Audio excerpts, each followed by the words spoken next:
Hello বন্ধুরা, good morning. কেমন আছো তোমরা সকলে? আশা করছি যে যেখান থেকেই আমার ভিডিওটা দেখছো তোমরা সকলেই ভালো আছো। আজকে হলো বৃহস্পতিবার, তাই ব্লগটা ঠাকুরঘর থেকেই শুরু করলাম। সকাল সকাল পুজো আরও হয়ে গেছে, আর এখন ঘড়িতে সময় এই 9টা মতো হবে। এখন থেকেই তোমাদেরকে সাথে নিয়ে ভিডিওটা শুরু করলাম। আশা রাখবো যদি শেষ পর্যন্ত ভিডিওটা দেখো তোমাদের একটু হলেও ভালো লাগবে। তো পুজো আরও তো সকাল সকাল সেরে ফেলে, যেহেতু আজকে বৃহস্পতিবার। তো পুজো সেরে নিচে এসে এখন একদিকে চা করে নিচ্ছে, লাল চা, আর একদিকে ব্রেডগুলো সেঁকে নিলাম। ব্রেড সেঁকা হয়ে গেছে, আর এখন বাটারগুলো লাগিয়ে নিয়েছি। আর জানো তো ফ্রিজে বাটার ছিল, যার কারণে পুরো শক্ত হয়ে আছে, মানে বাটারগুলো ব্রেডের মধ্যে ঠিকভাবে লাগাতেই পারছি না। তো যাই হোক, কোনোরকমভাবে লাগিয়ে নিলাম আর কি। সকালে ব্রেড খেতে আমার একটুও ভালো লাগে না, আমার ভীষণ অ্যাসিডিটি হয়ে যায়। বাট আজকে খেতে হচ্ছে, কারণ ব্রেড না অনেক কটা জমে গেছে, 4-5 প্যাকেট ব্রেড জমে গেছে। তো ব্রেডগুলো তো থাকলে নষ্ট হয়ে যাবে, তারপরে শক্ত আরও হয়ে যায়, ভালো লাগে না বাসি হয়ে গেলে। তাই ভাবলাম না, চলো, মানে খেতে না ইচ্ছে হলেও খেতে হবে, নাহলে জিনিসটা নষ্ট হয়ে যাবে। ওই কারণে দু জায়ে মিলে চা, ব্রেড আর আপেল একটা কেটে নিয়েছিলাম, খেয়ে নিলাম। টিফিন করার সময় যদি একটুখানি ফল আরও কেটে খেয়ে নিই তাহলে কিন্তু বেশ ভালো হয়। আমার তো ফল খেতে খুব ভালো লাগে, বাট টিফিনের সময় না খেলে না ওই পরে খাবো বলে আর খাওয়া হয় না। এদিকে ফ্রিজে অনেক ফল রয়েছে, বাচ্চারাও খুব একটা ফল খেতে চায় না। মেয়েটা তবু অল্প অল্প খায়, তাও মানে মন হলে খাবে, না হলে খাবে না। আর ছেলেটা তো মানে ফলের ধারে কাছে যায় না, মানে ওকে ভূতের ভয় দেখিয়ে আর ফল খাওয়াতে হয়, তবুও খেতে চায় না বলতে গেলে চলে।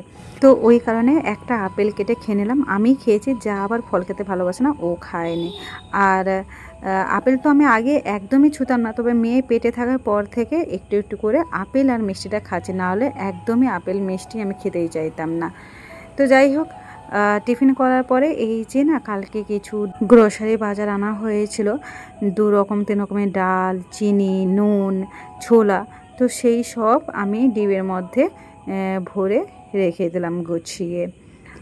এই যে অল্প কিছু গ্রসারি আইটেমগুলো দেখতে পেলে, এগুলো কালকে বাবা নিয়ে এসছে। আমাদের তো মাসকাবারে গ্রসারি আইটেম আসে, তোমাদের দাদাভাই আর ভাসুর ঠাকুরকে নিয়ে আসে। তবে বাবাকে তো কিছু আনতে বলা হয় না, মাঝে মাঝে বাবা এরকম অল্প কিছু জিনিস নিয়ে চলে আসে। তো যাই হোক, এখন আমি ভাতটাও বসিয়ে দিচ্ছি। একদিকে ভাত, আলু আর উচ্ছে ভাতে দিয়ে দিলাম। উচ্ছেগুলো নষ্ট হচ্ছিল, তো উচ্ছে বাড়িতে না তেমন একটা কেউ খেতে চায় না, আমার আবার ভীষণ ভালো লাগে, আমার মেয়েরও খুব ভালো লাগে। আর বাকি বাড়িতে কেউ এত উচ্ছে খেতে চায় না, তাই আমি ভাবলাম না, উচ্ছেটা ভাতেই দিয়ে দিই। আমার উচ্ছে আলু ভাতে মাখা ভীষণ ভালো লাগে, তাই দিয়ে দিলাম। আর একদিকে আমি ডালটাও বসিয়ে দিলাম। এখানে ডাল আর ভাতটা হতে বেশ কিছুক্ষণ সময় লাগবে। হোক, আমি এদিকে বেডরুমটা ক্লিন করব, চাদর আরও পাল্টাবো। বেডরুমে অনেক কাজে রয়েছে, বেডরুম ক্লিন করতে বেশ অনেকক্ষণই সময় লাগে। তো সেই জন্য আমি বেশিরভাগই চেষ্টা করি যে ওদিকে রান্নাঘরে ভাত ডাল বা কোনো কিছু বসিয়ে এদিকে বেডরুমটা ক্লিন করে নিই, যাতে একই টাইমের মধ্যে আমার দুটো কাজ হয়ে যায়।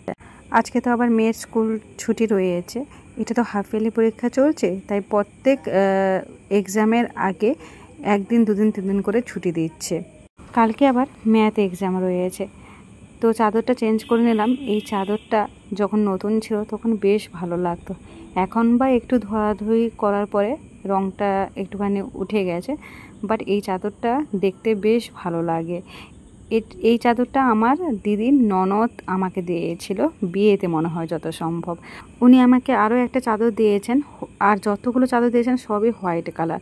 আর চাদরগুলো প্রত্যেক কটা খুব সুন্দর দিয়েছেন। আমার সাথেতেও একটা চাদর দিয়েছেন হোয়াইট কালার, আমি ওটাকে রেখে দিয়েছি, আমাদের যখন উপরে ঘর হবে তখন পাতাবো। আসলে হোয়াইট কালার চাদর না বিছানায় পাতাতে ভয় লাগে, কারণ বাচ্চারা এত লাফালাফি করে, 2 দিন যাবে না নোংরা করে দেয়। ওই জন্য আমি হোয়াইট কালারের চাদর বিছানায় পাতাতেই চাই না। তো বিছানায় বেশ টান করে চাদরটা পাতিয়ে নিলাম। এবার রান্না করে ছুটে এলাম, কারণ এই যে ডাল ভাত বসিয়ে দিয়ে গেছি, তো ভাতটা হয়নি, ভাতটা হতে বাকি আছে, আর ডালটা হয়ে গেছে, তাই ডালটা নামিয়ে নিয়ে ঢাকা দিয়ে আবার ঘরের মধ্যে চলে এলাম।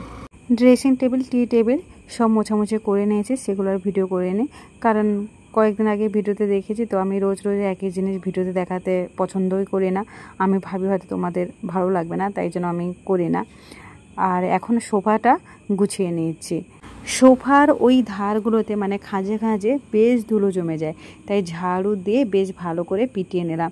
দিলে কী হয় বলতো, মানে ধুলোটা অনায়াসে চলে যায়, বেশ ভালোভাবেই পরিষ্কার হয়ে যায়। আর এই কভারগুলো বাইরে ভালো করে ঝেড়ে নিয়ে আবার পাতিয়ে নিলাম। আজকে না বৃহস্পতিবার আমার মানে খেয়াল ছিল না, মানে সকালে উঠে ভেবেছিলাম যে পুজোর আগে যে ঝাড়াঝাড়ি ব্যাপারগুলো থাকে সেগুলো করে নেবো, তারপরে মনে পড়ে গেল যে না আজকে তো বৃহস্পতিবার করা যাবে না, তাই করলাম না। কালকে সব ঘর আরও পরিষ্কার করা শুরু করে দেবো। আর বলতে বলতে কয়েকদিন তো বাকি আছে মহালয়া, তাই ঘর পরিষ্কার পরিচ্ছন্ন করা শুরু করে দেবো। যদিও ঘর পরিষ্কারই থাকে, তোমরা জানো যে আমি প্রত্যেক দিনই ঘর পরিষ্কার পরিচ্ছন্ন করে রাখি, প্রত্যেক দিনই আমার ডাস্টিংয়ের কাজ থাকে। আর যতই ঘর পরিষ্কার থাকুক যাই থাকুক না কেন, পুজোর আগে একটা নিয়ম থাকে ঘর পরিষ্কার করা, তো করতেই হবে। আর এদিকে কালকের কিছু জামা কাপড় তো কালকে গোটানো হয়নি, সেই জামা কাপড়গুলোকে এখন গুটিয়ে নিচ্ছি। এই বরের প্যান্টটা গোটানোর সময় ওর পকেটটা একটু চেক করে নিলাম। আসলে ওর পকেটে না অনেক সময় বলতে গেলে প্রায় সময় পয়সা কিছু না কিছু পাই। আজকে দেখলাম কিছু পাইনি, তবে আরেকটা পকেট থেকে মাত্র 20 টাকা পেয়েছি। তো যাই হোক, যেটা হয় সেটাই ভালো আর কি। বরের পকেট থেকে পয়সা নিতে সব বউয়েরই কি বলবো আলাদা একটা আনন্দ পায়, তাই না? তো ভালো কথা, সব জামা কাপড় ভাঁজ করে গুছিয়ে রেখে দিলাম। আর এদিকে দেখো আমার বেডরুম একদম নিট অ্যান্ড ক্লিনভাবে গুছিয়ে নিয়েছি। এটা আমার ডেলি রুটিন বলতে পারো। আর তোমরাও যারা আমার ব্লগ দেখো তোমরাও জানো যে আমি প্রত্যেক দিন এইভাবে আমার ঘর দোর গুটিয়ে রাখি। এটা আমার স্বভাব, এটা আমার অভ্যেস, এটা আমার ম্যানিয়া, এটা আমার নেশা বলতে পারো। আমি এইভাবেই থাকতে পছন্দ করি, একদম নিট অ্যান্ড ক্লিন। তারপরেও বাড়িতে বাচ্চা থাকলে যা হয় আর কি। আর এদিকে ঘর পরিষ্কার করে ঝাঁটটা দিয়ে আবার রান্নাঘরে ঢুকে পড়লাম। তবে তার আগে ভাতটা হয়ে গেছিলো, ভাতের ফ্যানটা গড়িয়ে নিয়েছিলাম, দিয়ে বাঁধাকপিটা সেদ্ধ করতে বসিয়ে দিয়ে গেছিলাম। বাঁধাকপি সেদ্ধ হয়ে গেছে, এখন মশলা কষিয়ে বাঁধাকপিটা করে নিচ্ছি। বড় বড় ওই বাঁধাকপি আর আলু লম্বা লম্বা কেটে যে ঝাল হয় সেইভাবে করছি। তবে পেঁয়াজ কিছু দিইনি, শুধু আদা জিরে দিয়ে করছি। পেঁয়াজ রসুন খেতে না আমার শ্বশুর একদম ভালোবাসে না, বলে নাকি তরকারি গন্ধ হয়। ওই জন্য উনি এই রকম টাইপের যে রান্নাটা খেতে ভালোবাসেন, তাই ওনার জন্য স্পেশালি এই বাঁধাকপিটা করা। এটাকে বলে নাকি বাঁধাকপির ঝাল, খেতে কিন্তু বেশ ভালো লাগে। আর অনেকটা ঝালও হয়, মানে একটু ঝাল দিয়েই করি আর কি, খেতে বেশ ভালো লাগে, খারাপ লাগে না। তো আজকে তো নিরামিষ, তাই আর বেশি কিছু করিনি। ওই তো উচ্ছে আলু ভাতে ডাল আর বাঁধাকপি ঝাল। আর আজকে চাটনি করিনি, তবে চাটনির পরিবর্তে আমি টমেটো সেদ্ধ করে নিয়েছি, তাতে একটুখানি চিনি আর লঙ্কা মাখিয়ে বাবাকে দিয়ে দেবো, বাবা ওটা খেয়ে নেবে। মানে চাটনির পরিবর্তে ওটাও মাঝে মাঝে খায়। জানোই তো চাটনি ছাড়া মানে বাবার খাওয়াই হয় না, ওই কারণে চাটনি করতেই হয়, সে যে টাইপের চাটনি হোক না কেন। আর রান্নাবান্না শেষ করার পর রান্নাঘরটা পরিষ্কার করে এখন বাসনগুলো মেজে নিলাম। সকাল থেকে এইভাবে স্টেপ বাই স্টেপ সব কাজগুলো গুছিয়ে করে ফেলে। আর এইভাবে কাজ করলে ঘর দুয়ার একদম নিট অ্যান্ড ক্লিনই থাকবে, তাই না বলো?